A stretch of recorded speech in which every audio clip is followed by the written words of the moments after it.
BJP से ticket मांगा था। तो जब सभासद जीत चुके थे उसके बाद क्या भारतीय जनता पार्टी से लोग आए थे आपको शामिल करने के लिए, आप सभासद जो है हमारे अंडर में आइए? हाँ, ये हमारे साथ जो है बीजेपी में आए। इतना लंबा समय आपके घर से चेयरमैन रही और आप इस बार चेयरमैन निर्दलीय प्रत्याशी हैं।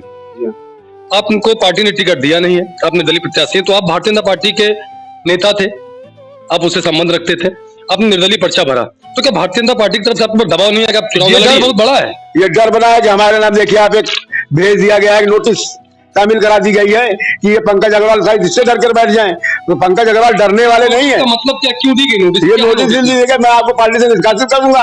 तो पार्टी में चौराहा है, अच्छा नगर पंचायत है जहाँ की चौराहों का सुंदरीकरण नहीं है, आप समझिए। और उसके बाद हमारे बच्चों को कहीं खेलने के लिए कोई पार्क की व्यवस्था नहीं है। आपने भी बताया कि हमारे लगभग 4 पुश्तें चेयरमैन ही रही है, तो आपके समय में क्या क्या काम हो जो जिनको आप बताएंगे कि उनको बता के आप चुनाव में आएंगे? बी समाचार, जुनून सच दिखाने का। जैसे चुनाव की तारीख आई, सबसे ही सभी प्रत्याशी अपने अपने प्रचार में लग गए। किसी ने आवेदन किया सपा में, तो किसी ने आवेदन किया भाजपा में। हमारे साथ हैं पंकज अग्रवाल जी, जो चेयरमैन के प्रत्याशी हैदरगढ़ नगर पंचायत से, जिनका मतदान होना है 11 तारीख को। हम इनसे चर्चा करेंगे, हम इनसे बात करेंगे, हम इनसे जानकारी करेंगे आखिर किस टिकट चुनाव लड़ रहे हैं, निर्दलीय हैं या किसी पार्टी से हैं। सीधे उनसे बात करते हैं। स्वागत है आपका। मैं पंकज अग्रवाल, सभासद मोहल्ला ठाकुर द्वारा नगर पंचायत अध्यक्ष पद प्रत्याशी। नगर पंचायत अध्यक्ष पद के प्रत्याशी हैं आप? जी। तो आप जब सभासद थे तो किस पार्टी से थे? निर्दलीय था। निर्दलीय थे। मैंने पार्टी से टिकट मांगा था, अगर पार्टी ने मुझको टिकट नहीं दिया था मैं निर्दलीय चुनाव लड़कर जीता था, और इतने अच्छे वोटों से जीता जिसकी मुझको कामना ही नहीं थी। जनता ने मेरा ये सपोर्ट किया था। किस पार्टी से टिकट मांगा था आपने? बीजेपी से। बीजेपी से टिकट मांगा था। तो जब सभासद जीत चुके थे उसके बाद क्या भारतीय जनता पार्टी से लोग आए थे आपको शामिल करने के लिए, आप सभासद जो है हमारे अंडर में आइए? हाँ, ये हमारे साथ जो है बीजेपी के लोग आए, हमसे कहा कि आप मेरी पार्टी के झंडे के नीचे ही आप शपथ ग्रहण कीजिए, और मैं उस उनकी पार्टी के झंडे के नीचे मैंने शपथ ग्रहण किया। तो हमने कहा चलिए दादाजी का शासनकाल है और दादाजी के सम्मान में हम लोग एक साथ जो है 12 सभासद निर्दलीय जीत के गए थे। 12 सभासदों ने उन्हीं के सिंबल के नीचे जाकर हम लोग झंडे के नीचे अपनी शपथ ग्रहण किया। चेयरमैन प्रत्याशी इस बार आप में हुए और आपने कहीं ना कहीं फिर भाजपा से मांगा होगा टिकट? हाँ, हमने भाजपा से टिकट मांगा, मगर टिकट उन्होंने हमको फिर भी नहीं दिया, जिसमें हमारे पिताजी, हमारे पूर्वज जो लोग जो थे 1957 से अभी तक चुनाव जीतते चले आए थे। हमारा चाहे वो प्रधानी का इलेक्शन रहा हो, जमींदारी समय से जमींदारी रही हो, और उसके बाद चाहे चेयरमैन ही रही हो। हमारे घर के अंदर 25 साल चेयरमैन थी, जो कि हमारे चाचा पुरुषोत्तम नारायण अग्रवाल जी 3 बार चेयरमैन थे। एक बार चाची जी हमारी चेयरमैन थी गीता अग्रवाल जी, और उसके बाद हमारी भाभी वीणा अग्रवाल जी दो बार उन्होंने बीजेपी से सिंबल लेकर जीता, और 3 बार निर्दलीय चुनाव जीतकर हम टाउन एरिया में आए। इतना लंबा समय आपके घर से चेयरमैन ही रही और आप इस बार चेयरमैन निर्दलीय प्रत्याशी हैं।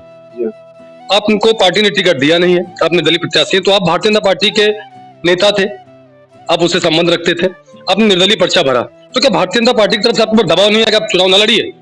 उनका दबाव हमारे पास आया, आने में विधायक जी हमारे पास आए, जिला अध्यक्ष जी आए, और काफी कार्यकर्ता हमारे पास आए। उसके बाद फिर अगले दिन हमारे वहाँ जो है सांसद जी भी आ गए, और उसके बाद कुर्सी के विधायक जी भी आ गए। काफी उन्होंने हमारे पर दबाव बनाया। दबाव हमारे पास कल तक बना हुआ था, मेरे पास कल के दिन तक हमारे पास जो है दबाव बना हुआ था कि आप बैठ जाइए। मतलब नामांकन करने के बाद हमने जो है सिंबल ले लिया, उसके बावजूद भी मेरे पर दबाव बनाया कि आप बैठ जाइए, अगर आप नहीं बैठते तो हम चुनाव हार जाएंगे। ये डर बहुत बड़ा है। ये डर बना है कि हमारे नाम देखिए आप एक भेज दिया गया है, नोटिस शामिल करा दी गई है कि ये पंकज अग्रवाल शायद इससे डर कर बैठ जाएं, तो पंकज अग्रवाल डरने वाले नहीं है। तो मतलब क्या, क्यों दी गई नोटिस? ये नोटिस दीजिएगा, मैं आपको पार्टी से निष्कासित करूंगा। तो पार्टी में मैं कोई पददार तो हूं नहीं जो मुझको निष्कासित कर देंगे। कोई मैंने पद तो ले नहीं रखा, पद जिसने ले रखा हो उसको डर हो। मैं निर्दलीय जीत कर आया हूँ, निर्दलीय फिर लड़ रहा हूँ। तनख्वाह उनको मिलता था क्या इसमें? तनख्वाह कभी कुछ मिली ही नहीं है। तनख्वाह किस बात की मिलेगी? पार्टी का आया, आपका लेटर आया तो? अरे लेटर आया है ना, कोई तनख्वाह उन्होंने हमको दी नहीं है। अगर मैं 200-400 रुपए देता तो उसका सदस्य बन जाता, वो मैंने दिया नहीं है। मैं तो एक जनमानस के तरीके से एक पार्टी में कार्य करता था, तो वही कार्य करता बना रहा। मतलब अगर उन्होंने कहा कि आप इस यहाँ आइए और यहाँ आप नहीं गए तो आपको पार्टी से निकाल देंगे। वो उनकी घर की खेती है भाई, ये उनकी घर की खेती है कि जिसको चाहेंगे उसको जोड़ देंगे, जिसको चाहेंगे उसको बाहर निकाल देंगे। तो इससे हमको कोई डर है नहीं। तो यदि आप चेयरमैन बन जाते हैं, आप जीत जाते हैं, तो क्या जो निष्कासन हुआ 10 साल का, कितना 5 साल कितना दिन का हुआ ये? अच्छा, अगर हो गया, आप जीत गए, तो अगर पार्टी पुनः आपसे कहेगी कि नहीं भारतीय जनता पार्टी में आइए और शपथ ग्रहण हमारे नीचे करिए, फिर क्या करेंगे आप? अगर वो हमको सम्मान देती है तो सम्मान के साथ उसके साथ जाएंगे। अगर वो सम्मान हमें नहीं देती है तो हम अपना जैसे निर्दलीय जाएंगे तो निर्दलीय ही काम कराएंगे, जनता के बीच में अपनी सेवा करेंगे।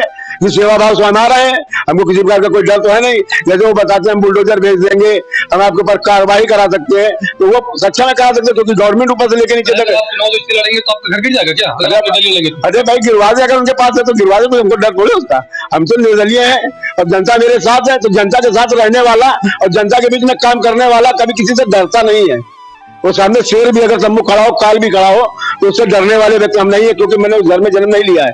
मैंने 25 साल हैदराबाद के अंदर चेयरमैनी की है, मेरे पूर्वजों ने, इसलिए वो कभी किसी से डरे नहीं, तो मैं भी उस घर में पैदा हुआ, किसी से डरता नहीं हूँ। चुनाव किससे होगा आपका? चुनाव सीधा मेरा आयुब से होगा।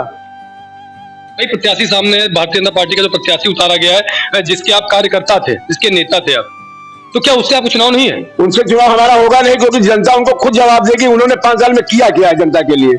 कम से कम वो जनता बतावेगी ना कि मेरे साथ किया क्या है, क्या नहीं किया, क्या किया हमको ये तो बतावे। यहाँ तक कि जल निकासी की व्यवस्था नहीं है, सुचारू रूप से नालियों की सफाई की व्यवस्था नहीं है। हम लोग कहते थे कि भैया तुम यहाँ सफाई होनी है, तो भाई आज कर्मचारी नहीं है। आज एक टोटी में लगवाने को अपने पास सभासद लगवाता था, कभी नगर पंचायत से हम लोगों को सभासद रहते टोटी नहीं मिली होगी। अगर सफाई करानी होती कर्मचारी की संख्या अपने पास से देते थे हम कि भैया मेरे वार्ड की सफाई बना रहे हैं, मेरी इज्जत है। लेकिन मैं 5 साल बाद जनता के पास जाऊंगा तो क्या जवाब दूंगा? अपने भाजपा शपथ ग्रहण करा था तो आपने उनसे पूछा नहीं कि आप मुझे कुछ दे क्यों नहीं रहे? भाई जब कहते मेरे पास पैसा आया ही है, भाई नीचे से ऊपर से गवर्नमेंट उन्हीं का चेयरमैन, उसके बाद तो अनुदान पैसा नहीं है हमारे अगर नगर पंचायत के अंदर, तो कार्य कहाँ से होगा? तो आपके क्या वादे हैं, आप क्या कार्य करेंगे? हमारा वादा है, पहले सबसे पहले मैं हैदराबाद के अंदर जल निकासी की व्यवस्था करूंगा। दूसरा व्यवस्था मेरी है कि जो हमारे भाई है या हमारी महिलाएं हैं, उनको कहीं चौराहों पे कोई टॉयलेट की व्यवस्था नहीं है। चौराहा, इतना बड़ा चौराहा हैदराबाद एक अच्छा नगर पंचायत है जहाँ की चौराहों का सुंदरीकरण नहीं है, आप समझिए। और उसके बाद हमारे बच्चों को कहीं खेलने के लिए कोई पार्क की व्यवस्था नहीं है। इस सारा काम मैं सबसे पहले करूंगा। हमारे वहाँ ब्लॉक के पीछे 1 बीघा जमीन पड़ी है, अगर हमारे वहाँ 10 साल का या 2 साल का बच्चा खत्म हो जाए या कोई गरीब आदमी हो तो उसको जो है दफनाने के लिए कहीं नहीं बना दिया गया कि शमशान घाट बना दिया जाता। जब नगर पंचायत के पास जमीन है क्यों नहीं बना दिया गया वो? मगर ये मैं आता ही इसको सबसे पहले बनाऊंगा। अगर हमारे वहाँ कोई आदमी मर जाता है तो नगर पंचायत के पास ये सुविधा नहीं है कि वो एक ट्रैक्टर अगर नगर पंचायत से दे दिया जाए तो उस गरीब की लाश जो है नदी तक पहुंच जाए।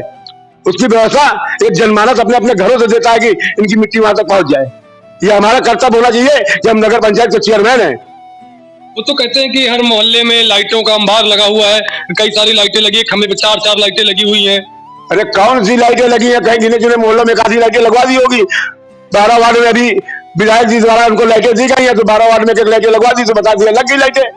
ये पूछे नगर पंचायत से उन्होंने क्या लगाया? अगर एक विधायक जी ने अपने कोटे से देकर लगवाई अगर 12 वार्डों में लाइट, तो नगर पंचायत ने क्या किया 5 साल के अंदर? तो बात को अपनी जीत घोषित कर चुके कि हम जीत चुके चुनाव। वो तो भाई अब उनकी गवर्नमेंट है, अगर वो चाहेंगे तो भाई बेईमानी से भले जिता लें। अगर ईमानदारी से इलेक्शन होगा तो जनता उनको खुद जवाब देगी, ये मैं जानता हूँ अच्छी तरीके से। आप भी चेयरमैन रह चुके हैं, आपने भी बताया कि हमारे लगभग 4 पुश्तें चेयरमैनी रही है, तो आपके समय में क्या क्या काम हो जो जिनको आप बताएंगे कि उनको बता के आप चुनाव में आएंगे? भाई हमारे पूर्वजों द्वारा हैदराबाद की कोई गली नहीं बाकी जो आरसीसी न बनवा दी गई हो राजनाथ सिंह के समय पे। ऐसी कोई लाइट व्यवस्था नहीं हो कि पूरे नगर में लगवा दी गई हो। ऐसे घर में जल भी जो यहाँ पानी की टंकी बनी है ये हमारे पूर्वजों द्वारा ही बनवाई गई थी हैदराबाद के अंदर, जो गली गली आज पानी की व्यवस्थाएं हैं। तो क्या आप भी कहेंगे कि भारत पाकिस्तान का चुनाव हो रहा है? और हमारे पूर्वजों द्वारा हैदराबाद में 2 पार्क बनवाए गए थे, एक जहाँ ये मैरी झाड़ बना हुआ यहाँ पार्क था, एक जो है ब्रह्मनानवाद में जो कॉलोनी बनी हुई है वहाँ पार्क था। कुछ नारे भी लगाए जा रहे हैं कि भारत पाकिस्तान का जो है चुनाव हो रहा है हैदराबाद में, इससे आप क्या कहेंगे? क्योंकि आप भी तो हिंदुस्तान में आ गए ना, अगर भारत पाकिस्तान का। देखिए हमारे वो पाकिस्तान में भाई हिंदू भी यहीं रह रहा है तो मुसलमान रह रहा है, यहाँ पाकिस्तान कहाँ से बन गया हमको ये तो बताया जाए। वो भी तो मेरे भाई है, ये तो गलत कह रहा है ना कि हिंदुस्तान और पाकिस्तान, हिंदुस्तान पाकिस्तान यहाँ है, यहाँ दोनों भाई साथ बैठते हैं, सारे त्योहार साथ मनाते हैं, बड़ी बड़ी मीटिंगें करते हैं। विधायक जी का एक वीडियो वायरल हुआ, कसाई वगैरह कुछ कहा गया उसमें। अगर विधायक जी ने कहा कि ये गलत था, क्योंकि हम सब लोग सब साथ में त्योहार करते हैं, साथ में बैठते हैं। आज चेयरमैन मैं बन जाऊंगा तो मैं हिंदू बन गया और कल मोहम्मदन बन जाएगा तो वो क्या हैदराबाद का विकास नहीं करेगा? ऐसा कौन सा रीत हमको बताइए, क्या वो हैदराबाद से हिंदुओं को निकाल देगा? अब इसका मतलब तो यही हुआ ना, ये गलत है ना। ये विधायक जी ने अगर इसका कमेंट किया तो ये गलत किया, या किसी मंत्री ने किया तो बिल्कुल गलत किया। मैं इसके पक्ष में नहीं हूं। जब सारे त्योहार हिंदू मुस्लिम के एक साथ होते हैं, हिंदू मुस्लिम साथ में रहते हैं, एक साथ खाते हैं, एक साथ बैठते हैं, तो कैसे ये हुआ कि पाकिस्तान बन गया भाई? हर बार हिंदू जीतता है, अगर एक बार मोहम्मदन भी जीत जाएगा तो क्या फर्क पड़ता है भाई? हम भी उसका भी शासनकाल देखेंगे। उसका शासनकाल क्या है? क्या वो हमारे मंदिरों को नहीं खुलवा देगा, न मेरे मोहल्ले से मुझको निकला देगा, या मुझको रोड पर चलने से मना नहीं कर देगा? आप ऐसा नहीं मानते, आप ये मानते हैं कि चुनाव कोई भी जीते, विकास सबको हैदराबाद करेगा। तो चुनाव कोई भी जीते, उसको भारत पाकिस्तान या फिर हिंदू मुस्लिम या कसाई के मुद्दों से नहीं बांटना चाहिए। नहीं बांटना चाहिए, कतई नहीं बांटना चाहिए। हमारे साथ थे पंकज अग्रवाल जी, हमने इनसे बहुत सारी बातें करी, बहुत सारी चर्चाएं करी, कई सारी बातें निकल के सामने आई। अब आपकी प्रतिक्रिया क्या है? आपकी बारी है, कमेंट के माध्यम से आप बताएंगे कि क्या जो हो रहा है वो सही हो रहा है, जो बयान हो रहे हैं क्या सही हो रहे हैं या गलत हो रहे हैं। फिर मिलकर किसी आपको अन्य वीडियो में, तब तक के लिए जय हिंद।